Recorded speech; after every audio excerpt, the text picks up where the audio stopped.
narwanye nabyo ndavuga ngo uwareka kubivuga ariko umutima urampata cyane ndavuga ngo nzabivuga bizaca uko byagaciye aho kugira ngo ntinye abantu natinya Imana kuko ahomba ibyombamo ni Imana ijwi ry'urangururira mu butayu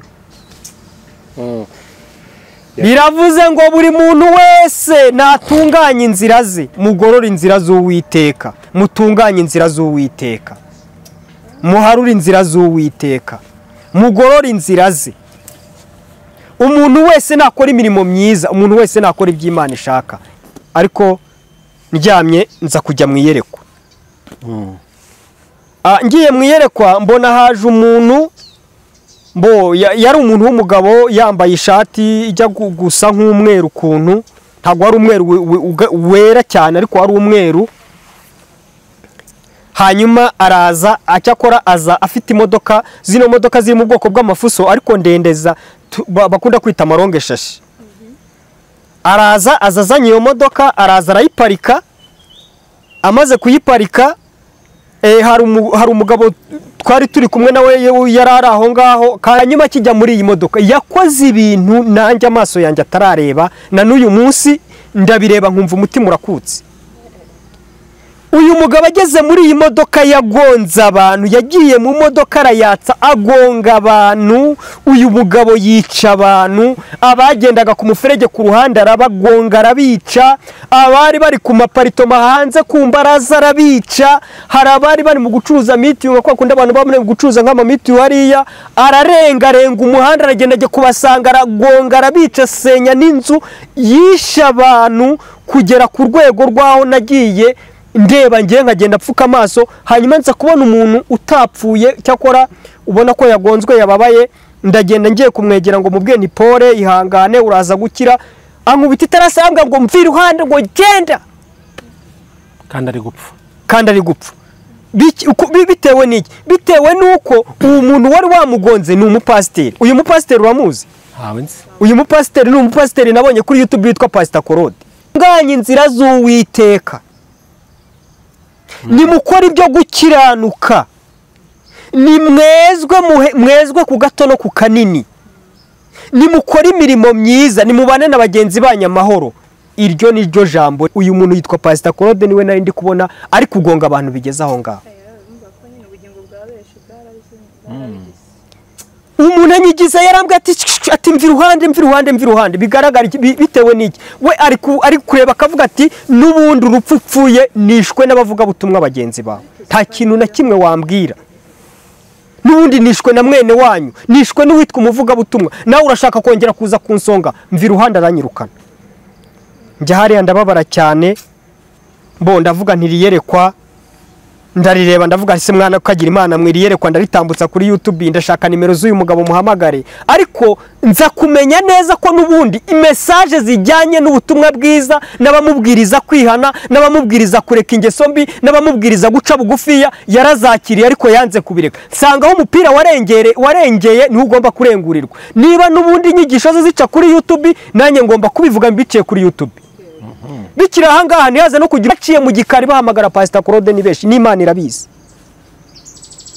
irabizi ko yahamagawe irabizi ko yabwirijwe ariko ntago ari kubyumva cyakora wenda kuko ari yerekwa rimeze gutya hari uwavuga ati ibyo bintu uvuze ntibisobanutse ariko mu magambo makeya ubundi imodoka ivuga butumwa ni ukuvuga ngo mu bantu batoranijwe n'Imana kujya gukora umurimo w'Imana nawe arimo mu bantu Imana yatumiye mu bakozi bayo nawe arimo ngo hanyuma nagiye kubona mbona wa muntu wamuhaye kontaki ahara arababaye cyane avuga ati nk'uyu muntu namuheraga icy'urufunguzo kugira ngo ajye kwica abantu bigeze hari uyu mugabo aho kugira ngo atangire umurimo w'Imana ukore neza bigaragara ko ivuga butumwa rye aho kugira ngo rirokore abantu ribazane kuri Kristo ryo ririmo riragenda ribica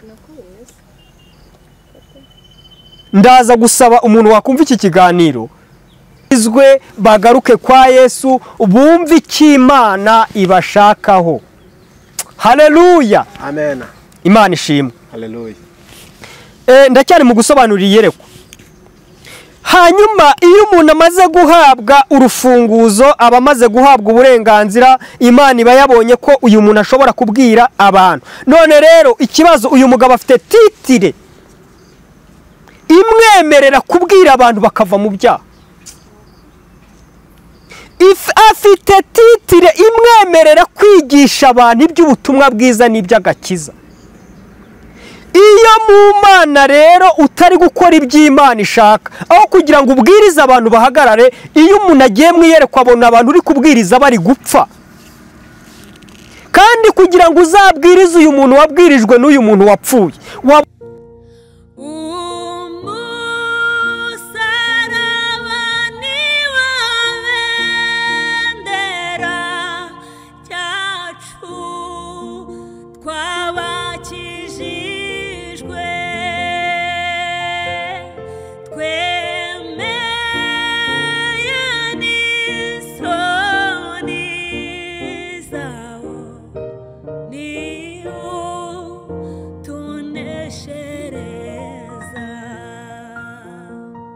bakunze ijambo ry'Imana kandi bakunze bazi televiziyo, turabasuje ko twifurije amahoro y'Imana, twifurije umugisha w'Imana mu bice bitandukanye mugiye muherereyemo, amajyaruguru, amajyepfo, iburasirazuba n'uburengera bwaryo. Mwese turabasuje ko twifurije umugisha w'Imana, twifurije guhirwa n'imirimo y'amaboko yanyu. Uwiteka Imana abahire, Uwiteka Imana abagirire neza, kandi Uwiteka Imana abagure mu izina rya Yesu Kristo. Ni Bene po kuri mikoro basuhuza, ndi kumwe na Muhire Didier, umuhanuzi w'Imana. Imana igukoresha muri iyi minsi kugira ngo avuge gukomera kwayo, avuge kwera kwayo, atangariza amahanga yose icyo Imana ishaka. Didier, turakwakiriye. amahoro y'Imana nabane namwe. Umeze neza? Turashima Imana. Yego. Makuru cy'ibihe? Ibihe bimeze nabi. Ntago ibihari byiza. Kandi mbona ntacyo bitwaye ngewe. Uri kubona akazuba kari kuva, akazuba kava n'imvura ikagwa. Mbega gute ko atari byiza? Ntago ari byiza, abantu b'Imana barumye. Kandi mbona bari kubyibuha, bamwe bari kubyibuha kubw'ibyo bari kurya by'amavuta, ibirayi n'umuceri, ariko ntago bari kubyibushywa n'ijambo ry'Imana. Ijambo ry'Imana twamenye gute ko ryakubyihuje cyangwa ritakubyihuje? Bigaragara inyuma, bigaragara hehe? Bigaragara ku mirimo myiza abantu bakora. Iyo abantu bumvise ijambo ry'Imana bagakurikiza ibyaryo, ubona nyine abantu bari gukora ibyiza. Ariko uyu munsi wa none ntago abantu bari gukora ibyiza. Ushingira ku kivuga ko batari gukora iby'ijambo ry'Imana? Ijambo ry'Imana turizana tubabwira ngo nibareke kwicana, nibareke kugambanirana, nibareke guhemukirana, nibareke kwibana, ariko barimo barabikora. Abo gatukisha bose. Cyakora cyo nanone da. Ariko si ubwo ngubwo iyo abaye umwe bakamufungira imageragere, undi bakamufungira kwa Kabuga, undi ubwo n'umwera ko isi yose usanga bari kuvuga ko hirya no hino atari sawa. Ntago ari sawa rwose. Ntago ari sawa, ariko hari ibyiringiro se basi ko bishobora kuba sawa. Haracyari ibyiringiro yuko igiti nubwo cyatemwa kirongera kigashibuka. Yego, tugwaye ikaze mu kiganiro cyacu. Murakoze. Reka tugusabe kandi ubanze suhuza abaduteze amatwi muri kano kanya. Ndasuhuza abakunzi bacu, cyane cyane abakunzi b'ijambo ry'Imana. Hari abantu bajya bampamagara tukaganira, hari ikiganiro duherutse gukora, hari abantu bagiye bampamagara bambwira ko cyabubatse cyane ikiganiro duherutse gukora kirimo amagambo yo gutandukanya umukristo n'umurokore.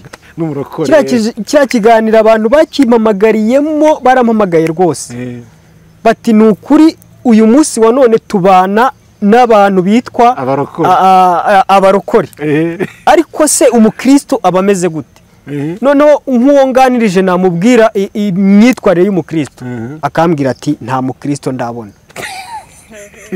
Abantu mura nabo bose ni abarokore.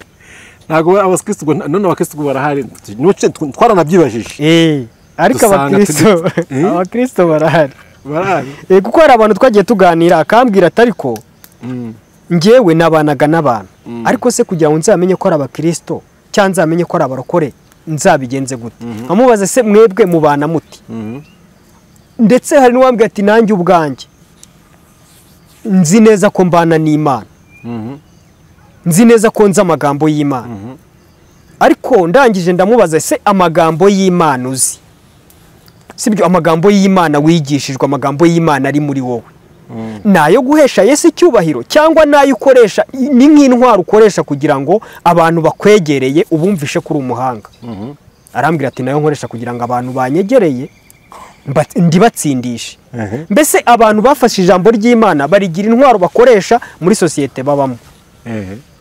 Iryo rero ntago abonga icyo gihe ntago bari kuvuga ibya Kristo. None se ijambo ry'Imana tugomba kurikoresha hehe? Saho tubase nyine. Kera nkiri mu idini. Reka mvuge ngo kera nkiri mu idini. Baraduhamagaye baradukusanya batujyana kwiga. Batujyana kutwigisha, twigaga ibyo bita ETD cyangwa se bino bintu bijyanye n'iyobokamana. Biriya bintu narabyize muri Bibiliya. Baratubwiraga ngo impamvu turi kugira ngo tubigishe ni ukugira ngo ejo utazahura n'umudive akagutwara, ni ukugira ngo ejo utazahura n'umwisilamu akakwigisha korowani hanyuma akagutwara, bakatwigisha amagambo yo gutsindisha abantu bazadutwara. Ayo rero ntago ari amagambo ya Kristo. Ahubwo dore umuntu wakagombye kwiga ni umuntu wize ijambo azabwira abantu bagaca bugufi bakihana. Ariko amagambo nzagera mu bantu bazana icyanditswe nge nkazana icyanditswe kibatsinda kugira ngo mbumvishe ko ndi umuhanga, kugira ngo ubone abayoboke benshi. Mbese nkabigira intwaro ikaba imeze ari nk'imbunda mfite mu mutima yo kuzajya mbwira abantu ngo mwese ndabatsinze nimunkurikire kuko ngize te kuko mbatsinze, kandi sije Kristo. Nutega ibyo ntuzabona abakristo gute? Cyangwa bakuyoboka? Ntago nshaka ko banyoboka, nibayoboke Kristo.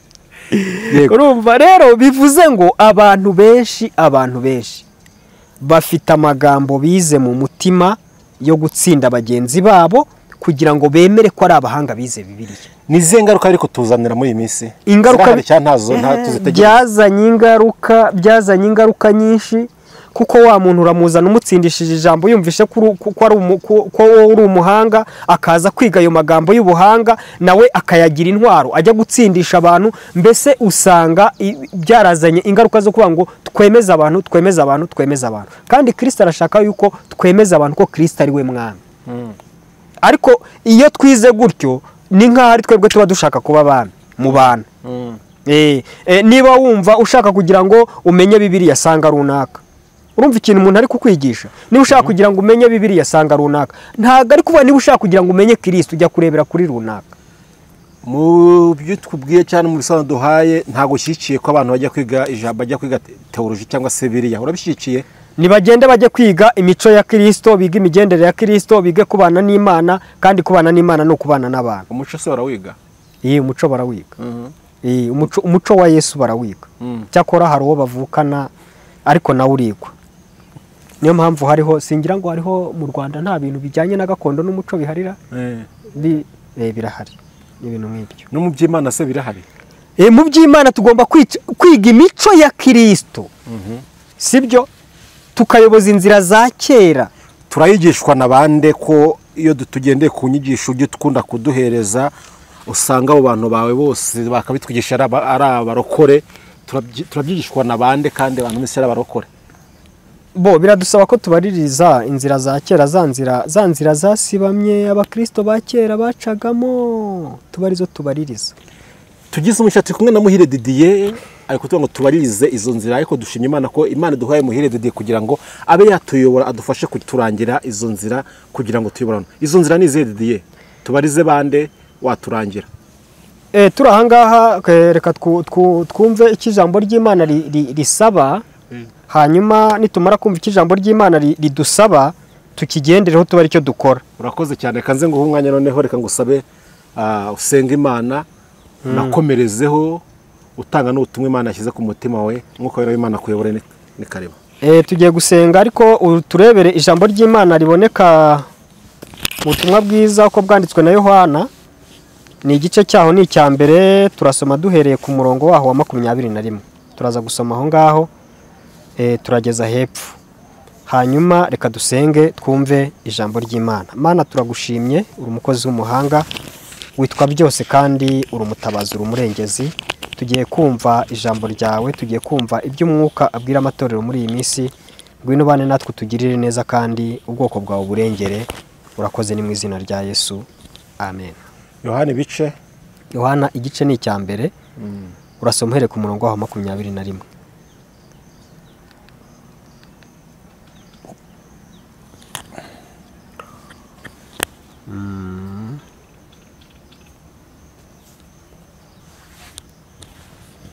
Yohana igice cya mbere umurongo wa 20 na rimwe. Nuko baramubaza bati Yego. tubwire ureriya nawe ati sindiwe. Bati uri wa muhanuzi? Arabasubiza ati oya. Baramubaza bati none se urinde ngo dusubize abadutumye? Yego. Wowe wiyitane. ati ndijwi ry'urangurura mu gibutayo ngo ni mugore inzira y'Uwiteka nk'uko umuhanuzi Yesaya yabivuze. Abari batumwe bari abafarisayo, nuko baramubaza bati none ubatiriza iki ko utari Kristo, ntube na Eliya, ntube na wa muhanuzi? Nushaka kurekeraho. Amen. Amen. Ayo niyo magambo tugiye kuganira. Naya magambo tugiye kuganira nayangaya Imana yashyize ku mutima wanjye, kandi ndumva mu kuganira aya magambo biri buze kutugendekera neza. Amen. Uyu ni Yohana,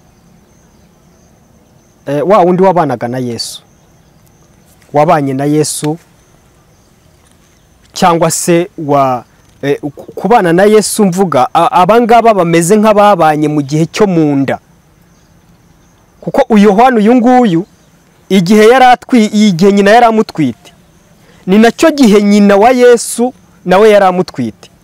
Aba bana rero bamenyanye bari munda, bari baziranye. Nimvuga ngo yabanye na Yesu, hari uwavuga ngo ese ko yapfuye atarabonana na Yesu babanye gute? Ariko barabanye. Noneho kuko Yohana uyu yari intumwa cyangwa yari integuza ya Yesu, yateguraga ibyo Yesu, mbese yateguraga inzira za Yesu, ngo hanyuma yadutse cyangwa aje muri icyo gihe abafarisayo n'abandi bantu bakomeye baramwumva, bumva inyigisho ze, baravuga batari ko hadutse umuhanuzi. Ariko se uyu muhanuzi ninde? Ese ni Eliya waba wazutse? Ese ni wa muhanuzi? Ni ba bahanuzi batumwe intumwa baravuga ngo nimugende mujye kutubariza uwo muntu uwo ari we, mumubaze n'izina ry'uwo ari we.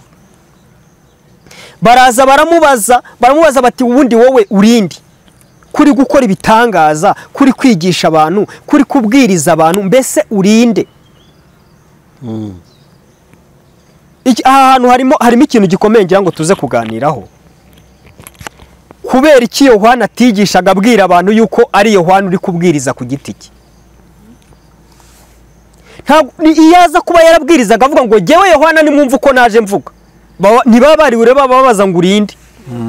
Iyo aza kugenda avuga ngo jyewe Yohana ubyarwa n'umugore witwa runaka na papa runaka, mvuka aha n'aha, nimwumva amagambo nabazaniye, ntago babariwe babaza ngo ninde. Ariko kubera ko yakoraga imirimo myiza, akagenda avuga ijwi, mbese ni nk'ijwi ry'Imana ryavugiraga muri we, barabazaga bati ubundi uriya muntu ninde? Ijwi ry'urangurura mu butayu. Ariko bigaragare ko uyu munsi wa none dufite ikibazo, umuntu arahagarara akavuga ngo njyewe apotere, nimubanze mu nyumve, nimubanze mu nyumve, njyewe nitwa apotere runaka. Kandi nimumara kunyumva mwumve ibyo mbabwira, murebe ku byo nkora, munyumvire neza neza, mugere muzane n'amafaranga nyabajyanire ku Mana, nyabashyikiriza Imana, nyibwire ibase, mbese mbasabire imbabazi no ku Mana, mbasabire n'amafaranga Imana yabaye. Urumva uyu ni umuntu. Ni hahandi wari uri mukumbaza umbaza ngo ese niba uko bimeze byazagenda gute? Abantu urabarangira iyihe nzira, urababwira inzira bari bucemo ko ari iyihe. Inzira rero ni iyi ngiyi. Ngo hanyuma Yohana arababwira ngo njyewe ndijwi ry'urangururira mu butayu. Haleluya. Rivuga ngo nimutunganye inzira z'Uwiteka, nimukora ibyo gukiranuka, mwezwe ku gato no ku kanini, nimukora imirimo myiza, nimubane na bagenzi banyu amahoro. Iryo ni ryo jambo ry'Imana. Ariko umuntu uzakubwira ngo jyewe nize Bibiliya, uyu munsi wa none Bibiliya rwose abantu bayigize, nibyo natangiye mbabwira, abantu bayigize intwaro yo kurwanisha, kandi bakarwana biyerekezaho. Ntago mubazi se abantu bavuga ngo Imana iravuze ngo mpa amafaranga 200,000? Ntago mubazi se abantu bagena bavuga ngo Imana iravuze ngo mpa 5,000,000? nasomye ijambo ry'Imana rirambwira ngo tuzatungwa ngo n'imirimo ngo tuzatungwa ngo nuko twabigishije ngo nitubigisha muzaduha ngo mereza ngo niko Imana ivuze. Kandi nyamara we yamara kwakira wa muntu yamara kumuhereza mugenzi we yamubwiye ati ese ngiye wampayeho ndate oya akamwima. amavuta aravuna. Amavuta aravuna. None hasigaye rero n'ibintu byo kuvuga ngo runaka ntaga ndusha amavuta. Ese ubundi iryo juru abantu barushanwamo amavuta ni ijuru bwoko ki? Ngewe ntekereza ko ijuru turi mu guharanira ni ijuru rimwe. Shobora kutazahembwa yenda nka Enoki wagendanye n'Imana imyaka 330 ingahe, ariko ningera mu ijuru urumva sinzi waririmbye aravuga ngo sinzi indirimba Imana izaturirimbira, ariko cyo nzi cyo nuko izaturirimbira. Niba izaririmba baze ibyo ntago mbizi, ariko nzaririmbirwa n'Imana. Niba ari ruto niba ari tenor ibyo ntago mbizi, ariko Imana izagira gute? Izaturirimbira. Bigaragare ko mu ijuru nitugera mu ijuru nta kindi kintu kindi tuzaba tukirwana nacyo, nta wundi muruho, nta yindi mibabaro. Nyabuneka nimuze duharane, ni ibingibi mbabwiriza jewe nta bindi. Cyo mbwiriza abantu ni ukugira ngo bihane bace bugufiya bazabona ubwami bw'Imana. Mbese abantu bahunga urupfu rwa kabiri, kuko urupfu rwa kabiri rurahari. Arababwira ngo ndijwi ry'urangururira mu butayu. Umuntu wese niyezwe, umuntu wese niyihane, umuntu wese nakizwe. Uwahawe kuririmba naririmbe, uwahawe kubwiriza nabwirize, uwahawe gusenga nasenge, uwahawe gukiranuka nakiranuke. Umuntu wese akora iby'Imana ishaka. N'umuntu wahaye kwigisha niyigishe, ariko yigishe mu izina rya Yesu, he kubaho kwigisha mu izina ry'umuntu. Tukira ahangaha mfite iyerekwa nshaka kubwira abantu nkababwira ba nyirazwe. Ubwo muri iyi minsi ishize hari abantu ndi kuganira na bijambo ry'Imana turi no mu gusenga, hanyuma biza kugera mu masaha y'ijoro nyine ndaryama, ariko ndyamye nza kujya mu iyerekwa. Ngiye mu iyerekwa mbona haje umuntu yari umuntu w'umugabo yambaye ishati ijya gusa nk'umweru kuntu, ntabwo ari umweru wera cyane ariko ari umweru. Hanyuma araza acyakora aza afite imodoka, zino modoka ziri mu bwoko bw'amafuso ariko ndendeza bakunda kwita amaronge shashi. Araza azazanye iyo modoka, araza arayiparika. Amaze kuyiparika hari umugabo twari turi kumwe nawe yari ari aho ngaho, kandi uwo mugabo ni umupasiteri, ni umuvugabutumwa.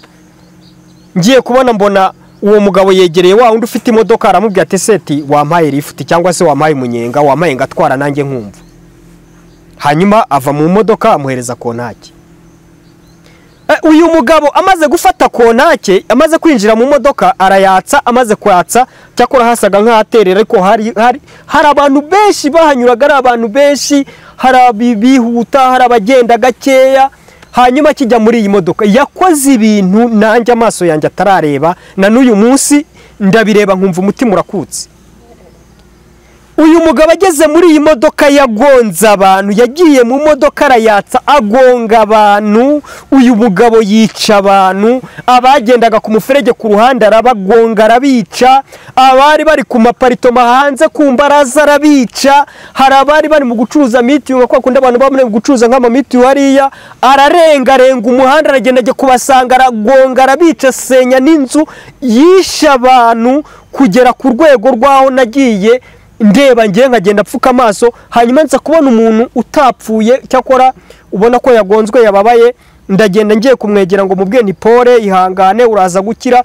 Ankubita itarasanga ngo mvira iruhande ngo genda, kandi ari gupfa. Bitewe n'iki? Bitewe nuko uwo muntu wari wamugonze ni umupasiteri. Uyu mupasiteri uramuzi? Uyu mupasiteri ni umupasiteri nabonye kuri YouTube witwa Pastor Claude Kabaye.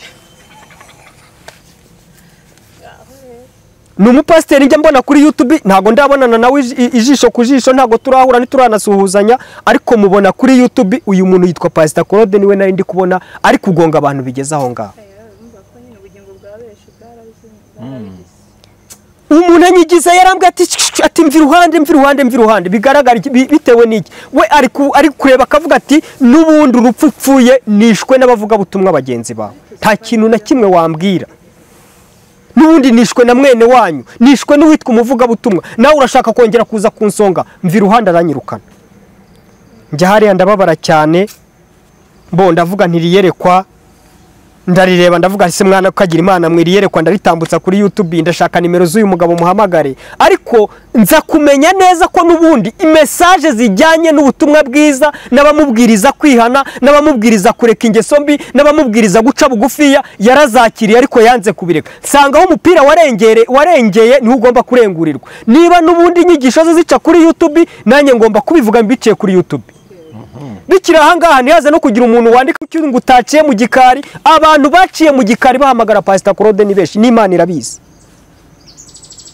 irabizi ko yahamagawe irabizi ko yabwirijwe ariko ntago ari kubyumva cyakora wenda kuko ari yerekwa rimeze gutya hari uwavuga ati ibyo bintu uvuze ntibisobanutse ariko mu magambo makeya ubundi imodoka ivuga butumwa turashaka kudusobanurira yerekwa kugira ngo wari wese aryumve imodoka ivuga butumwa ubonye umuntu atwaye kwasiteri irimo abantu nabavuga butumwa ni umurimo w'Imana mbese mu yandi magambo imodoka ivuga umurimo w'Imana aho ngaho hariya yatse ko ntacyo umuntu ntacyo yatse umuntu arayimuha yego ayimuhaye we akoresha kwita abantu bivuze ngo ububasha Imana yamuhaye yabukoresheje ukutari niko bimeze bisobanura kwica abantu ni mu buryo bw'umwuka cyangwa ni mu buryo bw'umubiri ibi bintu ntago ari iby'umubiri ibi bintu ni ibyo mu mwuka hanyuma imodoka niba ari ivugabutumwa iyo abantu imodoka inkweto ibyo ni ibintu by'ivugabutumwa umuntu wahawe inkweto nziza uwo ni umuvugabutumwa wuzuye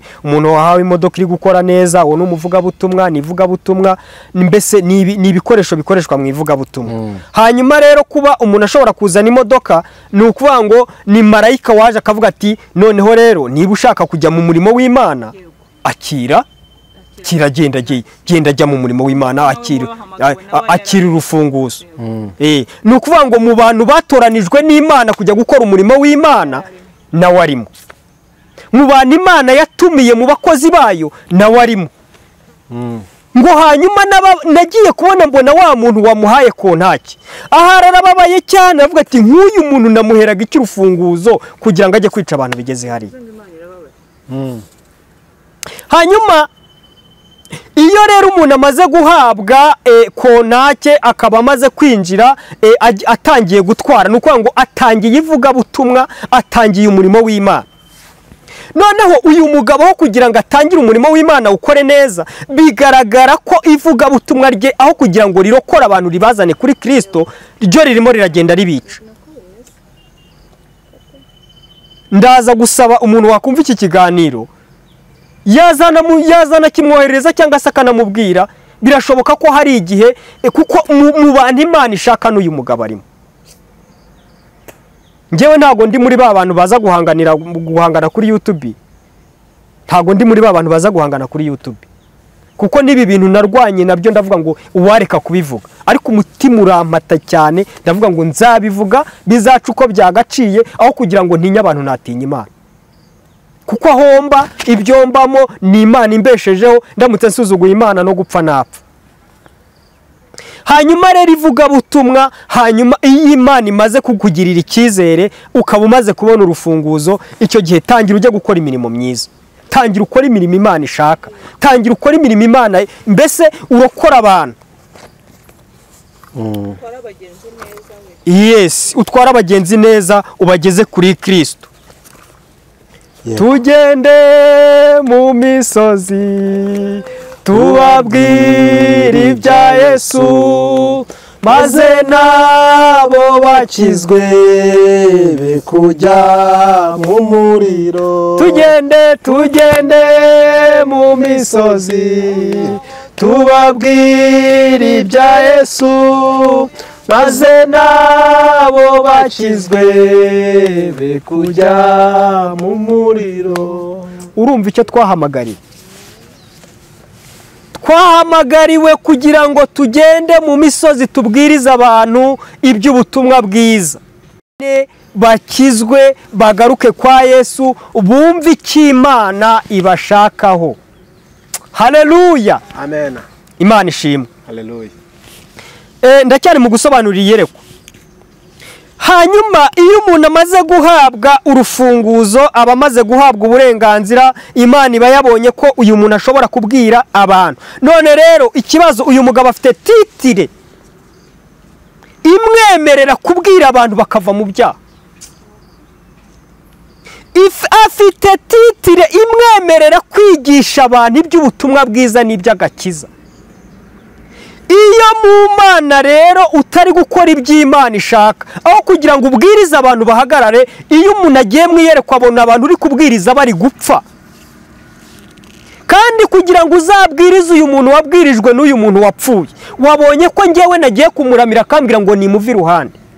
Bigaragare ko abantu bapfuye bishwe n'ubutumwa bubi, kugira ngo bazongere kugaruka ni ibintu bigoye. Ariko ndigira kumbwira abantu ngo nimugaruke ku Mana, Imana izabagirira neza.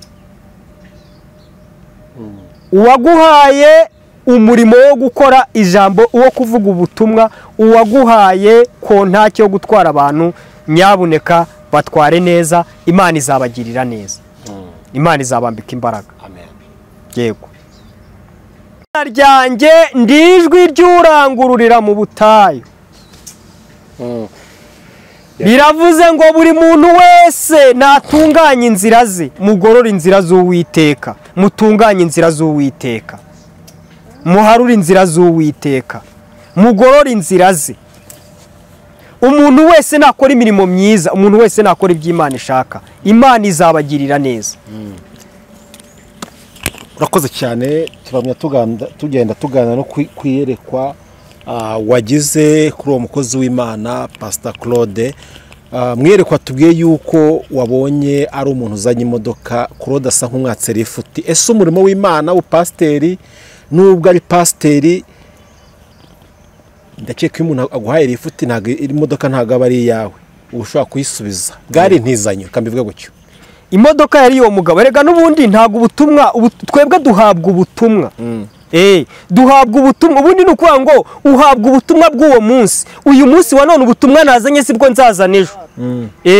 N'ubundi ubutumwa duhabwa ni nka kado Imana ibiduhaye ngo tujye kuyiha abantu, tujye kuyigeza ku bantu. Ni nka kado Imana ibiduhaye. Ni ukuvuga ngo Imana iraza ikambwira ngo uyu munsi, mbese uyu munsi kado Imana yampaye niyo kubwira abantu ngo nibagorora inzira z'Uwiteka.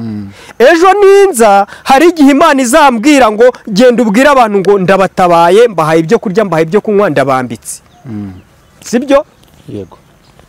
Rero niyo mpamvu iyo modoka itariye, kuko ubutumwa duhabwa ntabwo ari ubwacu, tubuhabwa n'ijuru. Imana ikatubwira ngo uyu munsi nabageneye ubutumwa ubu n'ubu. Ni nk'uko umuyobozi abwira abayobora akababwira ngo uyu munsi murakorera ku murenge wa Gasyata, ejo muzakorera ku murenge wa Gisozi. Yego. Ese wenda Pastor Claude uretse kuvuga ngo ntabwo murabonana, ntunamuzi, ariko kandi wenda ujye umubona. Iyo urebye ubutumwa agenda atanga yigisha, ubona budahuye n'izina afite. We dusubire hanze y'ubutumwa Imana yaguhaye, tugere ku butumwa ku byo wabonye, tubaza kubihuza mu kanya n'ibyo atubwira. Iyo urebye imbuto afite nka pasiteri, ubona ko ari pasiteri, ubona bimeze bite, ubona bikwiriye ku mupasiteri? Njyewe mu buzima busanzwe sinjya mbasha kwinjira mu bintu by'abantu, umuntu uwo ari we wese, gusa ngirirwa amahirwe y'uko umuntu mbese Imana ishatse. Iyo ubundi umuntu wese ntaragira ikintu mbona muhishurirwaho, nta kibazo mbafitanye nawe, mbamufata nk'umwana w'Imana, mbamufata nk'umukozi w'Imana, mbamufata nk'umukristo. Ibyo yabakora byose simbyitaho, sinanabireba. Ariko iyo ijuru ringendereye rikanyereka umuntu akavuga ati uriya muntu bimeze gutya, nibwo mvuga ngo nabonye iby'uyu muntu. Mu buzima busanzwe iby'uwo mugabo simbikurikirana, gusa mubona kuri YouTube, noneho nkumva ngo ni na pasiteri. Kumva ko ari pasiteri, kuko nta pasiteri, ubundi nta pasiteri tuzi. Izina ititire ya pasiteri ntago ari titire y'abantu bahinga mu gishanga. Nta nubwo ari titire y'abantu bakora mu mihanda, bakora mu muhanda cyangwa se bakora ibindi bintu runaka. Nta nubwo ari titire ya bano bantu batwara imodoka cyangwa se bagenda ku modoka zo zijyana abantu ku bimoteri. zijyana ibintu by'imyanda ku bimoteri, ahubwo ni titire y'abakozi b'Imana bakorera umurimo w'Imana mu nzu y'Imana. Iyo numvise ko umuntu ari pasiteri rero ubwo mwubahira ayo mavuta. Cyakora ijuru ryagira ikintu rimunyerekaho nkavuga ngo wa mupasiteri burya ntago ari gukora iby'Imana ishaka. Ni muri ubwo buryo. Ntago ujya ukurikirana ibiganiro bye atanga? Ntago nkurikirana ibiganiro bye rwose. Cyakora nyine nk'umuntu n'ubundi uba ku bintu bya social media mucaho nkabona uyu ni Pastor Claude, uyu ni Pastor runaka, uyu ni Pastor runaka, gutyo nyine ngiye mbaza ayo mazina kuri Pastor. Yego, umwereko wabonye wavuze ko ye wabonye imodoka ariko ukabona ayigongesheje abantu benshi. Bishatse kuvuga ko ivuga butumwa ari gukora aho kugira ngo rikiza abantu rikubica, rakeka icyo nkuko wabigaragaje ri kugenda ribica. Sinzi nimba umuntu apfuye gucya ajya mu ijoro, ntago byo mbizi. Uyu munsi Pastor Claude kubye byose nubwo utamamaga ariko kino kiganiro ndabizi ko ari buze kugikurikira. Nuhe butumwa muha by'umwere kugiye ushingiye kuyereka wabonye? Ubutumwa na Pastor Claude ni ubutumwa buvuga ngo yarahamagawe. Niyerekwa niko ryari inyeretse. Yarahamagawe, ni umwe mu bantu Imana yatoranije. Ni umwe mu bantu bigeze gusenga, ijuru rirabyumva ryumva ko yasenze. Yesu. Haleluya. Uyu mugabo yayoboye n'icyumba cy'amasengesho.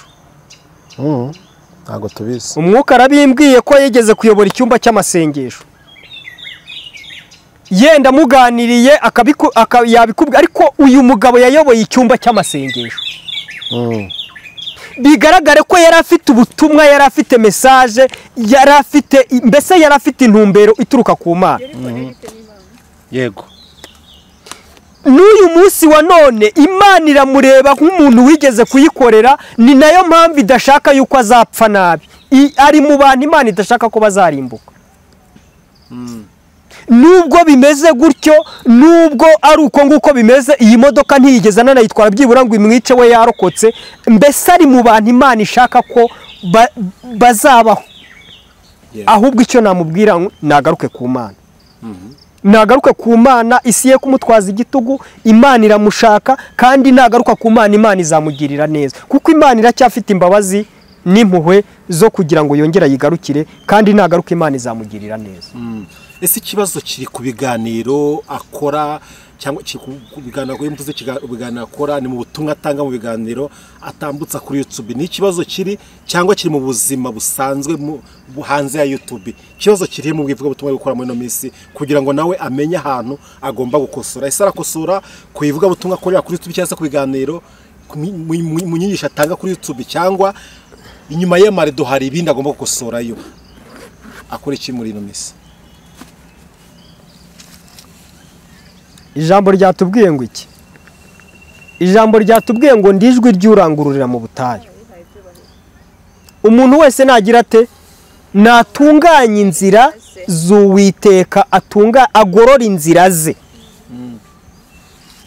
Sibyo? Atunganya inzira z'Uwiteka, agorora inzira ze. Mu nzira z'agorora harimo kuvuga ubutumwa buzima, harimo kutishakira indonke, harimo kutishakira inyungu, harimo kutareba ibyo abantu bakunze, kuko uyu munsi wa none tuzanira ivuga butumwa tutayobewe ko abantu batabikunze. Nubwo nicaye aha ndi kuvuga irivuga butumwa, ndabizi neza ko abantu batarikunze. Bakunze iki? Abantu bakunze ibintu bidafite umumaro. Abantu bakunze ibintu bidafite umumaro ku Mana, bidafitiye Imana umumaro. Bakunze amatiku. Rero natunganya inzira ze, nagorora inzira ze, niyitunganye mu mitima yiboneze, mbese amere nk'uko yari ameze ayobora icyumba cy'amasengesho. Yego.